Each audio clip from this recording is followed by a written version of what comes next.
ஓம் சாய்ராம். இன்னைக்கு நம்ம சாய் சரித்திரத்துடைய அத்தியாயம் 5னுடைய விளக்கத்தை பார்க்கலாம்.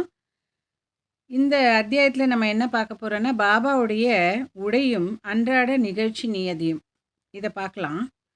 அவர் சின்ன வயசில் இருக்கும்போது அவர் தலையில் நிறைய முடி வளர்த்துருந்தார். அந்த தலை முடியை ஒழுங்குபடுத்தவே மாட்டார், அப்படியே விட்டுருவார். ஒரு விளையாட்டு வீரனை மாதிரி அவர் ட்ரெஸ் பண்ணியிருப்பார். ஒரு ஸ்போர்ட்ஸ் பர்சன் எப்படி இருப்பார், அது மாதிரி இருப்பார் பாபா அவருடைய சின்ன வயசில். அவர் ராகாதாக்கு போனபோது அங்கேருந்து ஜெந்து, ஜாய், ஜூய் ஆகியவற்றின் சிறிய புஷ்பங்களை கொண்டு வந்து, நம்ம இந்த மல்லி, முல்லை, சாமந்தின்னு சொல்கிறோம் இல்லையா, அதை தான் அவங்களுடைய பாஷையில் அதை சொல்லுவாங்க. அதையெல்லாம் கொண்டு வந்து என்ன பண்ணார், தரையெல்லாம் சுத்தப்படுத்தி ஃபுல்லாக நிலத்தெல்லாம் கொத்தி அதில் விதையை நட்டு வச்சு அழகாக அவர் பயிர் செஞ்சு அதில் தண்ணீர் விட்டு அதை வளர்த்துட்டு இருந்தார். வாமந்தாத்தியா அப்படிங்கிற ஒரு அடியவர் இருந்தார் இவருக்கு. அவர் என்ன பண்ணுவார், 2 பானைகளை டெய்லி கொடுத்துட்டு இருந்தார் அவருக்கு. அதை எடுத்துகிட்டு போய் இந்த செடிகளுக்கு தண்ணீர் விட்டு, அந்த அங்கே கிணறு இருக்கும், அந்த கிணறுலேருந்து தண்ணியை இறைச்சி அந்த மண் குடங்களை அவரே அவரோட கையால் எடுத்து தோளில் வச்சு இவ்வளோ வேலையும் அவர் பார்த்துட்டு இருந்தார். அதை சுமந்து சென்று அந்த தண்ணீர் விட்டு அந்த மலர்களை எல்லாம் பார்த்து பராமரிச்சுட்டு வந்தார். மாலை நேரங்களில் என்ன பண்ணுவார், அந்த மண்பானைங்களை எடுத்து கொண்டு போய் வேப்ப மரத்துக்கு அடியில் வச்சுருவார். அது வெறும் பச்சை மண் தான், சுடாத மண்ணில் செஞ்சதா. அது நம்ம எப்போவுமே மண் பானை செஞ்சதுக்கப்புறம் அதை சுடுவாங்க இல்லையா, அதை சுடாமல் என்ன பண்ணுவாங்க, வெறும் மண் பானையை மட்டும் காய வச்சு வச்சுருப்பாங்க. ஸோ அந்த மாதிரி அப்படிங்கிறதுனால என்ன ஆகும், அது உடஞ்சிரும். அப்போது என்ன, அடுத்த நாள் மறுபடியும் தாத்தியா என்ன பண்ணுவார், 2 புது பானைகளை கொடுப்பார். இதே மாதிரி அவர் ஒரு 3 வருஷம் செஞ்சுட்டு இருந்தார். அந்த 3 வருஷத்தினுடைய கடின உழைப்பு என்ன ஆயிடுச்சு, அவங்க ஒரு பெரிய பூந்தோட்டமே வளர்ந்துருச்சு. பூந்தோட்டமாகவே அழகாக பூத்து குலுங்குச்சு. இந்த நிலத்துல தான் இப்போ பாபாவோட சமாதி மந்திர் வச்சுருக்காங்க. அது ஒரு பெரிய மாளிகையாக இருக்குது இப்போ. இப்போ பாபாவோட சமாதி மந்திர் நிறைய பக்தர்கள் போய் பார்த்து அங்கே பிரார்த்தனை பண்ணி பண்ணுற அளவுக்கு அந்த இடம் இப்போ ஒரு பெரிய மாளிகையாகவே வந்துருச்சு. பூந்தோட்டமாக மலர்ந்தது இப்போ மாளிகையாக மலர்ந்து நிற்குது அழகாக. அடுத்தது வேப்ப மரத்தடியில் இருக்கிற பாதுகைகளுடைய கதையை இப்போ நம்ம பார்க்கலாம். பாய் கிருஷ்ணாஜி அலிபாகர் அப்படிங்கிறவர் அக்கல்கோட் மகாராஜாவுடைய அடியவர். அவர் இந்த அக்கல்கோட் மகாராஜாவோட உருவப்படத்தை வச்சு இவர் வழிபட்டுட்டே வந்தார். ஒரு நாள் என்ன பண்ணார், அங்கேக்கு போனார். இந்த எங்கே இருக்குது அக்கல்கோட்னா, ஷோலாப்பூர் ஜில்லாவில் இருக்குது. அங்கே போய் அந்த மகாராஜாவோட பாதுகைகளை தரிசனம் பண்ணி அவருடைய நேர்மையான வழிபாட்டை, அவருக்கு மனசார அந்த மன உள்ள தூய்மையோடு அவர் அந்த மகாராஜாவை வணங்கினார். ஆனால் அங்கே அவர் போகிறதுக்கு முன்னாடி கனவுல ஒரு காட்சியை கண்டார். என்ன கண்டார்னா, அக்கல்கோட் மகாராஜாவே தோன்றி அவருடைய கனவுல தோன்றி என்ன சொல்கிறாருன்னா, இப்போது சீரடி தான் என்னுடைய இருப்பிடம், அங்கே போய் உன்னுடைய வழிபாடுகளை எல்லாம் நீ செலுத்து அப்படின்னு சொல்கிறார். இப்போ அதனால் என்ன பண்ணார், இவர் பாய்ஜி என்ன பண்ணார், அவருடைய பிளானை மாற்றிட்டு ஷீரடிக்கு போய் பாபாவை வழிபட போயிட்டார். அங்கே ஒரு 6 மாதம் தங்கி சந்தோஷமாக இருந்தார். அக்கல்கோட் போக வேண்டியவர் அக்கல்கோட் மகாராஜே கனவுல தோன்றி, நீ ஷீரடிக்கு போ, நான் அங்கே தான் இருக்கேன் அப்படின்னு சொல்லிட்டார். பார்த்தீங்களா, அந்த மாதிரியான ஒரு பெருமை வாய்ந்த ஒரு இடம் ஷீரடி. இப்போ அவருடைய காட்சி அந்த காட்சியினுடைய ஞாபகார்த்தமாக என்ன பண்ணிட்டாரு, ஒரு பாதுகைகளை தயாரித்து, பாதுகைகள்னால் என்ன, செருப்பு, அந்த செருப்பை தயாரித்து ஸ்ரவண மாதத்தில் புனித ஒரு நல்ல ஒரு நாளில் என்ன பண்ணார், தாதா கேல்கர் உபாசினி, தாதா கேல்கர் இவங்கெல்லாம் நடத்தப்பட்ட ஒரு சம்பிரதாயம் சடங்கோட அந்த பாதுகைகளை ஒரு சம்பிரதாய சடங்கோடு அந்த வேப்ப மரத்து அடியில் போய் பிரதிஷ்டை செஞ்சார். அதை வழிபடுறதுக்கு ஒரு அந்தனர், ஒரு பிராமணர் நியமிக்கப்பட்டார் அந்த இதை செய்யறதுக்கு. அந்த நிர்வாகம் யார்கிட்ட ஒப்புவிக்கப்பட்டுச்சுன்னா, சகுன்மேரு நாயக் அப்படிங்கிற ஒரு அடியவர்கிட்ட அந்த பொறுப்பை கொடுத்துட்டாங்க. இந்த கதையுடைய முழு விவரத்தை திரு பிவி தேவ் தானேவை சேர்ந்தவர் அவரு. அவரு ஒரு பெரிய பக்தர். சாய்பாபாவுடைய பெரிய பக்தர் அவரு.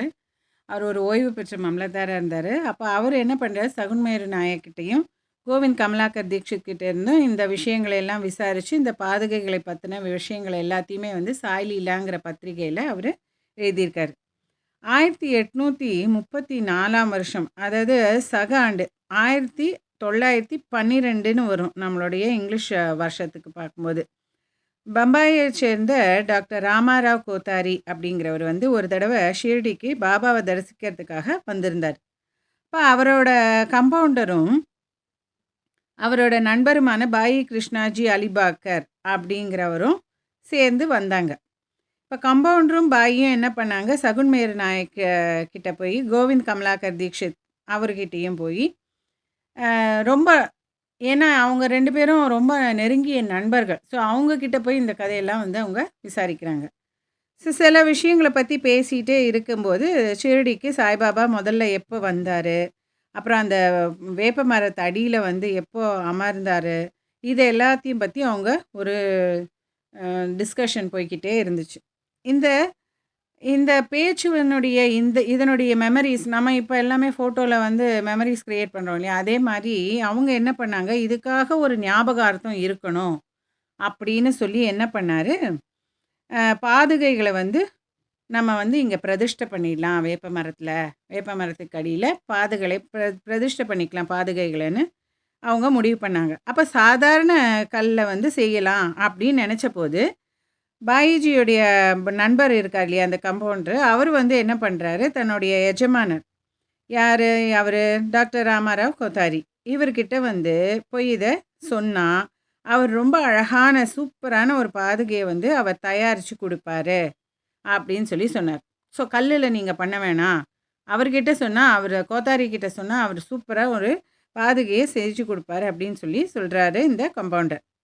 இப்ப இந்த எல்லாருமே இந்த யோசனைய வந்து அக்செப்ட் பண்ணிக்கிட்டாங்க. டாக்டர் கோத்தாரி கிட்ட போயி இத பத்தி சொன்னாங்க. அவரும் வந்து ரொம்ப சந்தோஷப்பட்டார். ஷிரடிக்கு வந்தாரு. அந்த பாதுகைகளை பத்தின அந்த பிளான வந்து வரைஞ்சாரு. அப்புறம் அந்த ஷிரடிக்கு வந்து கண்டோபா கோவில் இருக்கு இல்லையா? அங்க வந்து இருக்கிற உபாசினி மகாராஜ் கிட்ட போயி இந்த திட்டத்த காமிச்சார். இந்த பாதுகைகளினுடைய இந்த திட்டத்த காமிச்சாரு. அவரும் வந்து கொஞ்சம் கொஞ்சம் திருத்தங்கள், இத பண்ணலாம், அத பண்ணலாம் அப்படின்றதெல்லாம் சொல்லி, அதில என்னெல்லாம் பண்ணாங்கன்னா, என்னெல்லாம் அந்த பாதுகைகள்ல வரைஞ்சாங்கன்னா, தாமரை புஷ்பத்த வரைஞ்சாங்க. சங்கு, சக்கரம், மனிதன் இதெல்லாத்தையும் வந்து வரைஞ்சு, அந்த வேப்ப மரத்தினுடைய உயர்வை பத்தியும் சொன்னாங்க. வேப்ப மரத்தினுடைய அந்த மகிமைகளையும் வந்து சொல்லி, அந்த பாபாவுடைய யோக சக்திய பற்றியும் சொன்னாங்க. அந்த பாபாவுடைய யோக சக்தியையும் வந்து அவங்க இந்த ஒரு ஸ்லோகமா நம்ம சொல்லி அதில வந்து பொறிச்சிடலாம். அத வந்து ஒரு கல்வெட்ட நம்ம பண்ணிடலாம் அப்படின்ற யோசனையும் வந்து உபாசினி மகாராஜ் வந்து குடுத்தாரு. இப்ப அந்த ஸ்லோகம் என்ன அப்படின்னா, சதா நிம்ப விருக்ஷஸ்ய மூலாதிவாசாத் சுதாஸ்திராவிணம் திக்தமப்யப்ரியம் தம் தரும் கல்ப விருக்ஷாதிகம் சாதயந்தம் நமாமீஸ்வரம் சத்குரும் சாயிநாதம். இப்போ இதனுடைய அர்த்தம் என்ன அப்படின்னா, நான் சாய்நாத் பிரபுவ வணங்குறேன். வேப்ப மரத்தடியில அவரது நிரந்தரமா அவருடைய இருக்கைய வந்து வச்சிருந்தாலும், அது கசப்பானதாகவும், இனிமையற்றதாகவும் இருக்கும் இல்லையா வேப்ப மரம். அந்த மாதிரி இருந்தாலுமே, அது அமிர்தத்தை ஒத்து அந்த அமிர்தமே கசியுது. யாரால?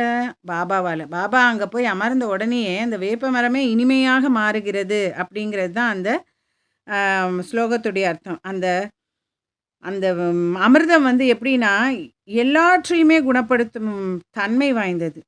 கல்ப விருட்சத்தை விட பயங்கரமான ஒரு அற்புத சக்தி கொண்டது அப்படின்னு சொல்லி அந்த ஸ்லோகத்துல சொல்றாங்க. இப்போ ஷிரடிக்கு வந்து என்ன ஆயிடுச்சு, இந்த பாதுகைகளை வந்து என்ன பண்ணாங்க, கம்பவுண்டர் மூலம் அனுப்பிச்சி வச்சுட்டாரு அவரு. எல்லாத்தையும் சரி இது பண்ணி செதுக்கிட்டு அதை கொண்டு வந்து ஒப்படைக்கும்படி கம்பவுண்டர்கிட்ட சொல்லியாச்சு. பாபா வந்து ஸ்ரவண பூர்ணிமா அன்னைக்கு அதை பிரதிஷ்டை செய்யலாம் அப்படின்னு சொல்லிடுறாரு. அன்னைக்கு காலையில் 11 மணிக்கு பாதுகைகளை கண்டோபா கோவிலில் இருந்து துவாரகமாயி மசூதிக்கு ஜி.கே. தீக்ஷித் ஊர்வலமாக தன்னுடைய தலையில் அதை எடுத்துட்டு வந்தார். பாபா வந்து அந்த பாதுகைகளை தொட்டு, இது வந்து என்னுடைய பிரபுவின் பாதங்கள் அப்படின்னு சொல்லி அதை தொட்டு வணங்கி அந்த வேப்ப மரத்தடியில் பிரதிஷ்டை செய்யும்படி சொன்னார். ஒரு நாளைக்கு முன் பஸ்தா ஷேட்ன்ற ஒருத்தர் பம்பாயை சேர்ந்தவர் அவர் வந்தார். அவர் வந்து ஒரு பார்சி பக்தர். அவர் வந்து என்ன பண்ணார், அந்த ஒரு நாளைக்கு முன்னாடி ரூ. 25 மணி ஆர்டர் அனுப்பிச்சார். இன்றைக்கி ரூ. 25க்கெல்லாம் வேல்யூவே கிடையாது. ஆனால் அன்னைக்கு பாருங்கள், அன்னைக்கு ரேட்டுக்கு ரூ. 25 மணி ஆர்டர் அனுப்பிச்சிருந்தார். பாபா வந்து என்ன பண்ணுறாரு, அந்த பிரதிஷ்டை பண்ணுறதுக்கான செலவாக இந்த தொகையை கொடுத்துட்டார். ரூ. 25 தான் அதை பிரதிஷ்டை பண்ணுறதுக்கே. பிரதிஷ்டையுடைய மொத்த செலவு வந்து ரூ. 100 தான். அதில் ரூ. 75 வந்து எல்லாரும் நன்கொடை கொடுத்து சேர்க்கப்பட்டது. அப்புறம் இதெல்லாம் முடித்ததுக்கப்புறம் ஒரு 5 வருஷம் வந்து என்ன பண்ணாங்க, ஜி.கே. தீக்ஷித் தான் வந்து அந்த பாதுகைகளை வச்சு வழிபாடு செஞ்சார். அதுக்கப்புறம் இந்த வழிபாடை ஜக்கடிங்கிற ஊரை சேர்ந்த லக்ஷ்மண் காகேஸ்வர் அப்படிங்கிறவரால் செய்யப்பட்டது. முதல் 5 வருஷம் டாக்டர் கோத்தாரி விளக்கேற்றுறதுக்கு மாதம் ரூ. 2 அனுப்பிச்சி வச்சுருந்தார். பாதுகைகளை வந்து அப்படியே விடக்கூடாது இல்லையா? ஸோ அதை வந்து என்ன பண்ணாங்க, வேலி போட்டாங்க. அதை சுற்றி போடுறதுக்கு வேலியை போட்டாங்க. அந்த வேலியை ஸ்டேஷன்லேருந்து ஷீரடிக்கு கொண்டு வர்ற செலவு ரூ. 7 அதையும் அதுக்கு அப்புறம் மேல் கூரையும் போடுறதுக்கு சகுன்மேரு நாயக்கினால் கொடுக்கப்பட்டது. ரூ. 7 கூரை போடுறதுக்கு சகுன்மேரு நாயக் வந்து கொடுத்தார். இப்போது ஜாகடி, அதாவது நானா பூஜாரி அப்படிங்கிறவர் வந்து ஜாகடியாக இருந்து அதை வழிபாடு நடத்திட்டு இருக்கிறதா இந்த புக்கு எழுதும் பொழுது அதை சொன்னாங்க. ஆனால் இன்றைக்கி யார் பண்ணுறாங்கன்னு நமக்கு தெரியாது. பட் அந்த டைமில் அந்த வழிபாட்டை நானா பூஜாரிங்கிறவர் செஞ்சிட்டு இருந்தார். சகுன்மேரு நாயக் வந்து நைவேத்தியம், மாலையில் அதாவது சாயங்கால நேரத்தில் விளக்கு ஏற்றுறது, இதையெல்லாம் வந்து சகுன்மேரு நாயக் செஞ்சிட்டு இருந்தார். பாயே கிருஷ்ணாஜி அப்படிங்கிறவர் முதல்ல அக்கல்கோட் மகாராஜாவோட அடியவராக இருந்தார். 1834 இந்த பாதுகை பிரதிஷ்டை செய்கிற சமயத்தில் அக்கல்கோட் போகிற வழியில் ஷிரடிக்கு வந்தார்.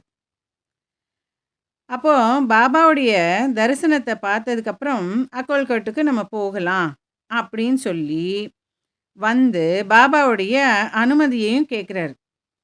பாபா சொல்கிறாரு, அக்கல்கோட்டில் என்ன இருக்குது? இவர் என்ன சொல்கிறார், ஷீரடிக்கு வந்து நான் பாபாவை பார்த்துட்டு அக்கல்கோட்டுக்கு போகவான்னு நான் பர்மிஷன் கேட்டுட்டு அப்புறமா போய்க்கலான்னு நினைக்கிறாரு. ஆனால் பாபா கிட்டே கேட்டோடனே பாபா கேட்குறாரு, அக்கல்கோட்டில் என்ன இருக்குது அப்படின்னு.